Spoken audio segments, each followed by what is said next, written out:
کہ اللہ مسبب الاسباب ہے، وہ اسباب کا پابند نہیں ہے، وہ اسباب کا محتاج نہیں ہے، اسباب اس کے محتاج ہیں۔ اگر یہ یقین ہے تو اللہ پر ایمان ہے، یہ نہیں ہے تو تمہارا ایمان اسباب پر ہے، وسائل پر ہے، ذرائع پر ہے، مادیات پر ہے، اللہ پر نہیں۔ اس وقت کہاں راستہ تھا؟ کوئی راستہ تھا؟ سمندر ہے اور ادھر سے لشکر آ گیا ہے۔ کلا ان معی ربی سیہدین۔ اب دیکھیے ایمان کہہ دینا آسان ہے، ہوا معکم اینما کنتم، جہاں کہیں بھی تم ہوتے ہو اللہ تمہارے ساتھ ہوتا ہے، لیکن اس کا یقین قائم ہو جائے تو زمین و آسمان کا فرق واقع ہو جائے۔ یہی بات ہوئی حضور کے ساتھ۔ غار ہے، چھپے ہوئے ہیں محمد الرسول اللہ اور آپ کے وہ یار غار ابو بکر صدیق رضی اللہ تعالی عنہ۔ اقبال نے حضرت ابو بکر کی شان میں چند اشعار کہے صرف، لیکن واقعہ یہ ہے کہ بھاری بھاری نظموں پر اور قصیدوں پر بھاری ہے، طویل ترین نظمیں اور قصیدے ہوں ان پر بھاری ہے۔ ہمتیں ابو بکر کی ہمت جو ہے، کشت ملت را جو ابر، جیسے بارش سے کھیتی اپجتی ہے، ابو بکر کی ہمت اور عزیمت اس امت کو اسی طرح سینچنے والی ہے۔ ثانیے اسلام و غار و بدر و قبر، وہ دوسرے تھے اسلام میں، دوسرے پہلے کون تھے؟ انا اول المومنین، حضور فرماتے ہیں سب سے پہلا ایمان لانے والا میں، دوسرے ابو بکر۔ ویسے ہمارے ہاں یہ چلتا ہے اختلاف، حضرت علی پہلے ہیں کہ حضرت ابو بکر پہلے ہیں، لیکن اس میں بڑی خوبصورت تطبیق قائم کی ہے علماء نے اور بہت صحیح ہے۔ چار کے بارے میں فیصلہ ہی مت کرو کہ کون پہلے ہے، ان کی ایک عجیب تقسیم کر دی ہے۔ آزاد مردوں میں، بالغ مردوں میں سب سے پہلے ابو بکر، بچوں میں سب سے پہلے علی، خواتین میں سب سے پہلے خدیجہ، اور غلاموں میں سب سے پہلے زید ابن حارثہ۔ بڑی پیاری تقسیم ہے، یہ چاروں ہی پہلے ہیں، ہر ایک کے لیے اولیت ہے۔ اور واقعہ یہ ہے کہ اگر زمانی اعتبار سے تعین ہوگا تو پہلے خدیجۃ الکبریٰ آئیں گی رضی اللہ تعالی عنہ۔ کسی اور سے بات کرنے کی نوبت بعد میں آ سکتی ہے، پہلے تو اہلیہ محترمہ سے بات ہوئی، آتے ہی پہلی وحی ہوئی ہے، ابھی تبلیغ کا حکم نہیں تھا۔ کس کو بتایا واقعہ؟ ابھی اپنی نبوت کی تبلیغ کا تو حکم ہی نہیں آیا۔ واقعہ کس کا ہے؟ وہ خدیجہ کا ہے۔ جب کہا ہے کہ خشیت علی نفسی، مجھے اپنی جان کا اندیشہ ہے، تو کیا جواب دیا خدیجہ نے رضی اللہ تعالی عنہا؟ وہ صدیقۃ الکبریٰ ہے۔ صدیقات جو ہے خواتین، ان میں چوٹی پر خدیجۃ الکبریٰ ہے رضی اللہ تعالی عنہا، اور صدیق جو مرد ہیں ان میں صدیق اکبر ہے ابو بکر صدیق رضی اللہ تعالی عنہ، لیکن صدیقات میں چوٹی پر۔ جب حضور نے فرمایا خشیت علی نفسی، کیا فرمایا؟ کیا عرض کیا؟ کیسے تسلی دی؟ نہیں نہیں، اللہ آپ کو ضائع نہیں کرے گا، آپ غریبوں کے ہمدرد ہیں، آپ مساکین کے تکالیف رفع کرنے والے ہیں، آپ بیواؤں کی سرپرستی کرتے ہیں، آپ مسافروں کی خدمت کرتے ہیں، اللہ آپ کو ضائع نہیں کرے گا۔ یہ یقین ہے اس خاتون کے اندر۔ خیر وہ ایک علیحدہ بات ہو جائے گی۔ میرے دل پر حضرت خدیجہ رضی اللہ تعالیٰ عنہ کی شخصیت کا بڑا گہرا نقش ہے، جو وہ کوئی اور ہی وقت اور موقع ہوا تو بیان ہوگا۔ بہرحال اقبال نے ایک مصرے میں جو چار اولیتیں جمع کر دی ہیں، ہمتیں کشت امت را چو ابر، ثانی اسلام و غار و بدر و قبر۔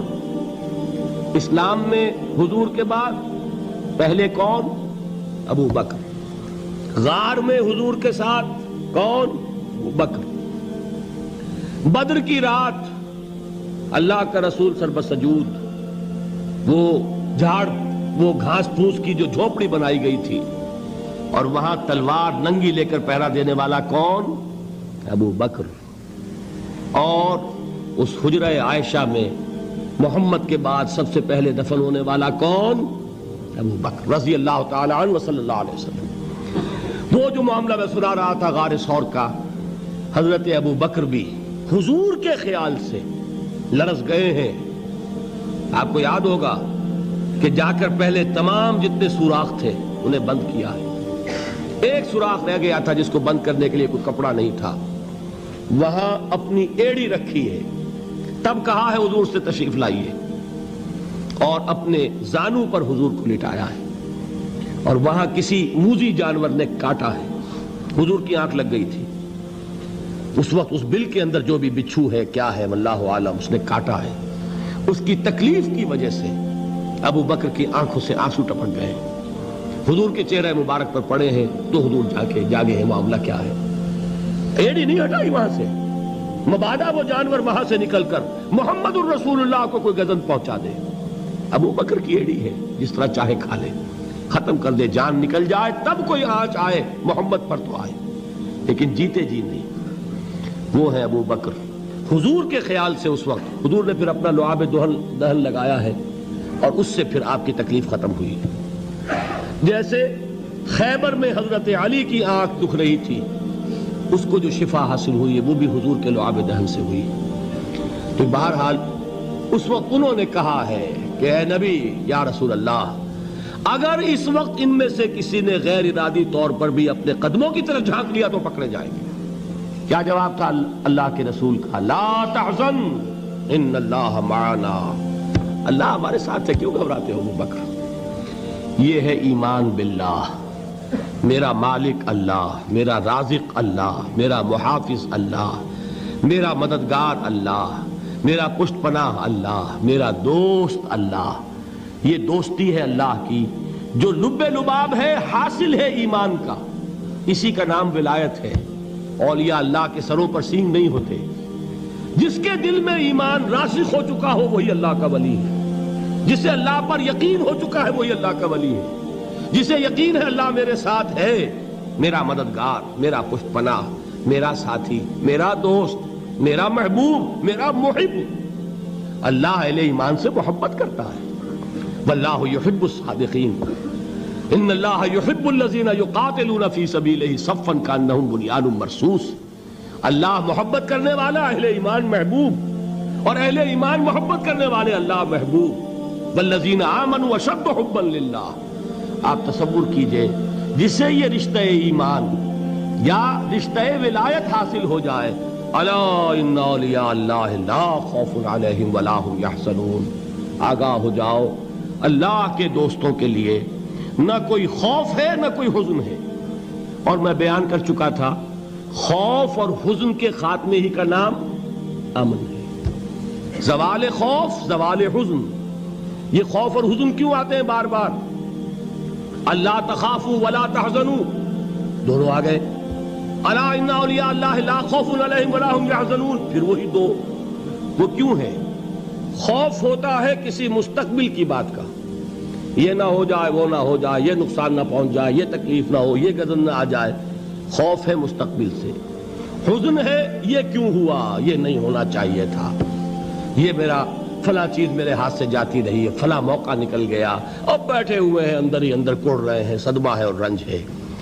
اور جو اللہ پر ایمان رکھتا ہے وہ جانتا ہے ما اصاب من مصیبت فی الارض ولا فی انفسکم الا فی کتاب من قبل ان نبرأها ان ذلک علی اللہ یسیر لکی لا تعصوا علی ما فاتکم ولا تفرحوا بما آتاکم واللہ لا یحب کل مختال فخور.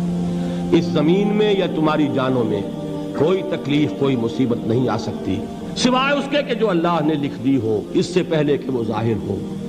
جس کو یہ حقیقت معلوم ہو گئی اس کو یہ طرز عمل اختیار کرنا چاہیے. جو چیز چھن جائے, جاتی رہے, چھوٹ جائے, اس پر افسوس نہ کرو. کس نے چھینی؟ دوست نے. دوست کے فیصلے پر شکایت. دوستی کو بٹا لگا رہے ہو, سرے تسلیم خم ہے جو مزاج یار میں آئے. اگر دوستی ہے تو پھر تو تمہیں گردن جھکانی چاہیے کہ ہر چے ساقی ماریخت عین الطافست, جو بھی میرا ساقی میرے پیالے میں ڈال دے اس کا کرم ہے. جو اس کی طرف سے آئے اس پر کوئی رنج نہیں, کوئی صدمہ نہیں, کوئی غم نہیں, کوئی شکایت نہیں, کوئی شکوہ نہیں. اور جو ہوگا وہ اس کے اذن کے بغیر نہیں ہوگا, اور اس کا اذن ہوگا تو یقیناً میرے لیے خیر ہی خیر ہے, چاہے وہ ناگوار شے ہو. بظاہر مجھے اچھی نہ لگ رہی ہو، میری شارٹ سائٹڈنس میں مجھے وہ نظر آ رہی ہے کہ میرے لیے بری ہے، لیکن قرآن نے کہا ہے عسیٰ ان تکرہوا شیئا وہو خیر لکم وعسیٰ ان تحبوا شیئا وہو شر لکم واللہ یعلم وانتم لا تعلمون۔ ہو سکتا ہے تم کسی چیز کو ناپسند کرو درحال ہے کہ اسی میں تمہارا خیر ہو، اور ہو سکتا ہے تم کسی چیز کو پسند کرو درحال ہے کہ اس میں تمہارا شر ہو۔ اللہ جانتا ہے، تم نہیں جانتے۔